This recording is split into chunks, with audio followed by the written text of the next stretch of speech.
What emotion do you feel when you're going to approach someone you're very attracted to and there's an extremely high probability that she's going to tell you to disappear?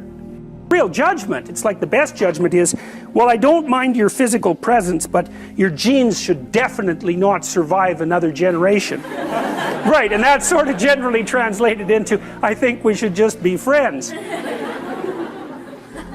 Right, you know, and you can blow that off, and people do, and you have to, because it's part of being polite and civilized, but, you know, let's make no mistake about it.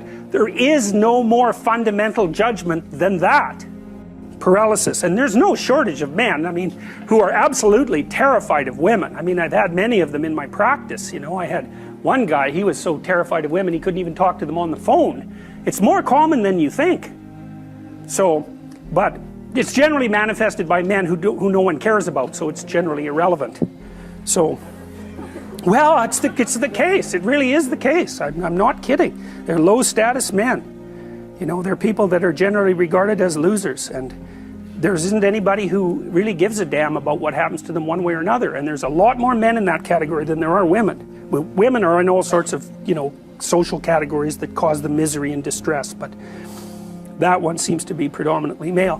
One of the things I'm going to do when we talk about Freud is I'm going to show you this movie Crumb, which I just told you about, and it's a very rare thing because it shows you the world from the perspective of very intelligent male losers, and that's just not a perspective you ever see, because it's the winners that tell the stories about their life. It's like, who the hell cares about the life of a loser? But this movie is about a loser who became a winner, and, you know, almost as an act of revenge. And it's great, great examination of the Oedipal complex. Remarkable. Women select men. That makes them nature, because nature is what selects. And so, you know, you can say, well, it's only symbolic that women are nature. It's like, no, it's not just symbolic. It's not just symbolic. You know, and the woman in some sense is the gatekeeper to not in some sense, is the gatekeeper to reproductive success. And you can't get more like nature than that. In fact, it's the very definition of nature. If you think about the world in Darwinian terms, right, it's a struggle for survival and reproduction, which are basically the same thing. Survival is you, but reproduction is the survival of your genes. So it's a survival issue over very long spans of time. Okay.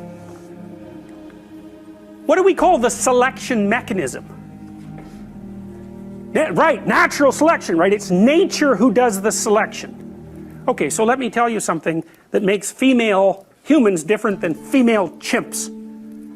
I mean, there's lots of things that do, but so, but here's an important one. If you look at which male in a chimp troop fathers most of the offspring, it's the dominant male.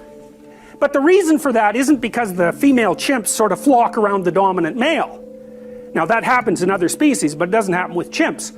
What happens is the dominant male chases all the subordinate males away and will interfere with any sexual behavior they manifest. It'll chase them away. The females, though, are perfectly happy to mate with a subordinate male if they're in heat and they get the opportunity. So they go into heat, which is something that doesn't happen with female humans, and they really don't care who they mate with. Okay. Female humans are much different than that. They're picky. So they're choosy. It's a big deal. It's a big deal that they're choosy. Women also seem to evaluate men for their fitness. Now, so lots of men have no sexual partners and they have no children. That's not the case with women. Almost all women have one child or more. And it's a rare woman indeed who cannot find a sexual partner. So it's more or less a truism that if you take a male dominance hierarchy, the probability that the men at the top of the hierarchy will leave offspring is much higher than the probability that the men at the bottom will leave offspring. And it's true in many, many species. Now there's a much higher probability of the average female leaving offspring than the average man. So now then imagine that there's characteristics that push a man up a dominance hierarchy.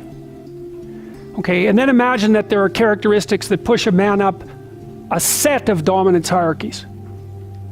So that each dominance hierarchy has something in common with all of the others. It's sort of like the idea of a good player of a game being a good sport across games.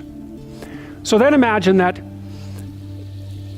the idea of the successful male starts to become encapsulated in biology, because the species is going to, the male part of the species at least, is going to be adapting to the selection pressures placed on the male by the male dominance hierarchy. So what happens is you have a competition between men. The men that win the competition find partners and mate. So the male is going to start to adapt to the fact of the selection that's implemented by the dominance hierarchy. Then you can imagine that that's going to take place across dominance hierarchies, because this is happening in many, many situations spread across time. And so then the idea of how the proper man should act starts to become incorporated in the biology and also in the expectations of the society. And then that starts to loop. So as the expectations become clearer and clearer, the notion of what it constitutes success becomes clearer and clearer as well, and the two things get tangled together. Now, and I think you can see that, a manifestation of that, whenever you go watch a movie, because you immediately identify the hero and you identify with him. It's like he's the person that your mythological imagination grasps onto, and you play that out using your body as a representational platform when you watch the movie. And so maybe you admire the hero.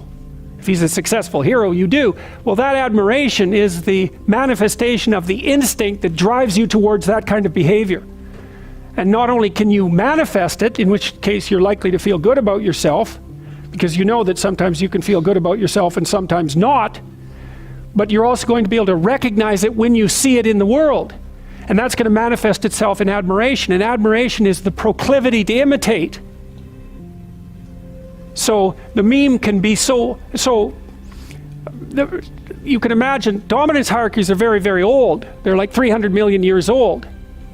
They've been around a very long time. And the idea that we have an image of what it takes to climb the dominance hierarchy, it's more or less self-evident, because that's the landscape that selected us. And at the same time, you know, the archetype, the pattern that propagates you up the dominance hierarchy is also the same pattern that makes you attractive to women. They're the same thing. So, and of course that's a massively powerful selection mechanism. First of all, men consciously choose who's going to lead them, at least in part, you know, who's going to succeed in a hierarchy. And women consciously choose their sexual partners. So the idea that the selection process, that the evolutionary process is random, it's an absurd proposition. Sexual selection makes it non-random.